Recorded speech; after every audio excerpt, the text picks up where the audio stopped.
जय सिया राम। हृदय उन बिदरउ पंख जिमी बिचरुत प्रीतमु नीरू। जानत हऊँ मोहि दीन विधि यहु जात ना शरीरू। श्री राम जय जय राम। आइए श्री रामचरितमानस से आगे की ओर बढ़ते हैं। प्रियतम, श्री राम जी रूपी जल के बिछुड़ते ही मेरा हृदय कीचड़ की तरह फट नहीं गया। इससे मैं जानता हूँ कि विधाता ने मुझे यह यातना शरीर ही दिया है जो पापी जीवों को नरक भोगने के लिए मिलता है। सुमंत्र इस प्रकार मार्ग में पछतावा कर रहे थे। इतने में ही रथ तुरंत तमसा नदी के तट पर आ पहुंचा। मंत्री ने विनय करके चारों निषादों को विदा किया। वे विषाद से व्याकुल होते हुए समुद्र के पैरों पड़कर लौटे। नगर में प्रवेश करते मंत्री गलानी के कारण ऐसे सकुचाते हैं मानो गुरु ब्राह्मण या गऊओं को मार कर आए हों। सारा दिन एक पेड़ के नीचे बैठकर बिताया।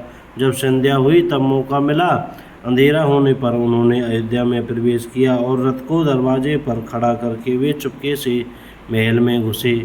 जिन जिन लोगों ने यह समाचार सुन पाया वे सभी रथ देखने को राजद्वार पर आए।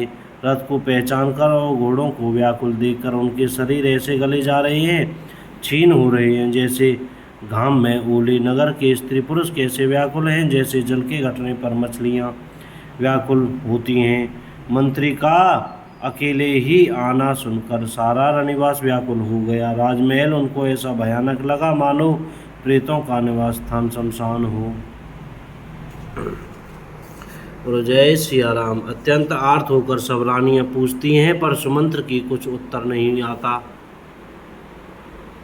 उनकी वाणी विकल हो गई, रुक गई है। न कानों से सुनाई पड़ता है न आँखों से कुछ सूझता है। वे जो भी सामने आता है उससे पूछते हैं, कहो राजा कहाँ है।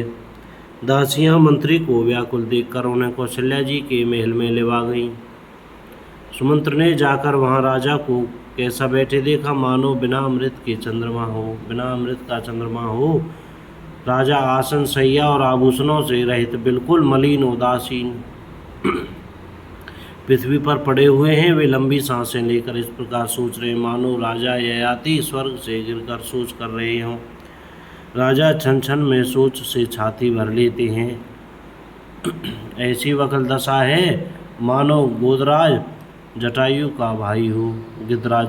का भाई संपाति पंखों के जल जाने पर गिर पड़ा हो। राजा बार बार राम राम हा स्नेही प्यारे राम कहते हैं, फिर हा राम हा लक्ष्मण हा जानकी ऐसा कहने लगते हैं।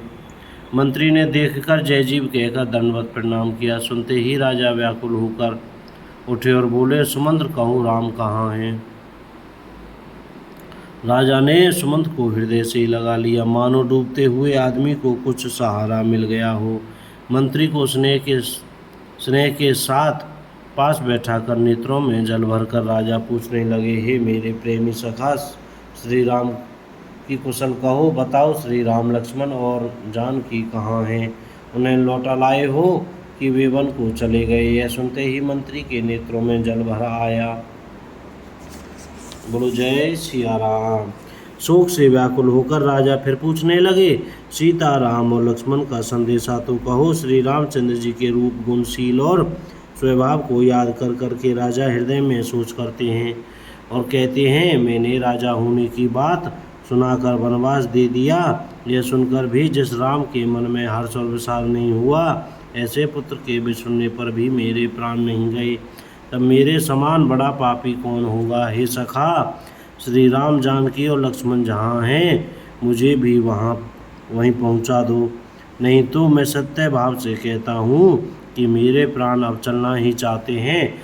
राजा बार बार मंत्री से पूछते हैं, मेरे प्रियतम पुत्रों का संदेशा सुनाओ। हे सखा, तुम तुरंत वही उपाय करो जिससे श्री राम लक्ष्मण और सीता को मुझे आँखों दिखा दो। मंत्री धीरज धरकर कोमल वाणी बोले, महाराज आप पंडित और ज्ञानी हैं। हे देव, आप सूरवीर तथा उत्तम धैर्यवान पुरुषों में श्रेष्ठ हैं। आपने सदा साधुओं के समाज का सेवन किया है। जन्म मरण सुख दुख के भोग हानि लाभ प्यारों का मिलना बिछुड़ना ये सब हे स्वामी काल और कर्म के अधीन रात और दिन की तरह बरबस होते रहते हैं। मूर्ख लोग सुख में हर्षित होते और दुख में रोते हैं, पर धीर पुरुष अपने मन में दोनों को समान समझते हैं। हे सबके हितकारी रक्षक, आप विवेक विचार कर धीरज धरिए और शोक का परित्याग कीजिए। जय सिया राम। श्री राम जी का पहला निवास मुकाम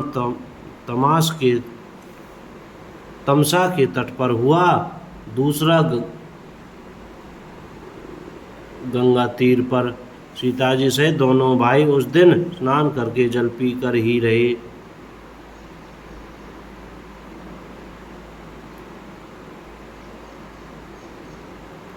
केवट निषादराज ने बहुत सेवा की, वह रात सिंगरौर श्रृंगेरपुर में ही बिताई।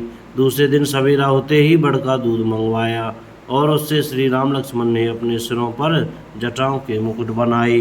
तब श्री रामचंद्र जी के सखा निषादराज ने नाव मंगवाई।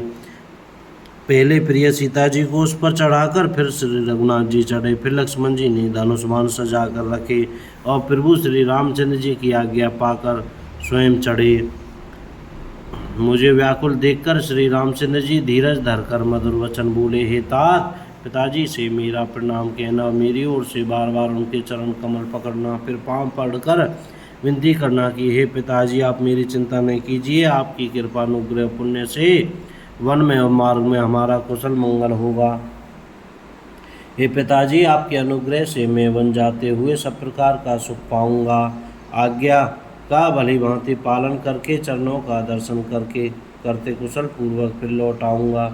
सब माताओं के पैरों पड़ कर उनका समाधान करके और उनसे बहुत विनती करके तुलसीदास जी कहते हैं, तुम वही प्रयत्न करना जिसमें कौशलपति पिताजी कुशल रहे। और सियावर रामचंद्र की जय। जय सिया राम। कोई गलती हो गई हो तो क्षमा करें।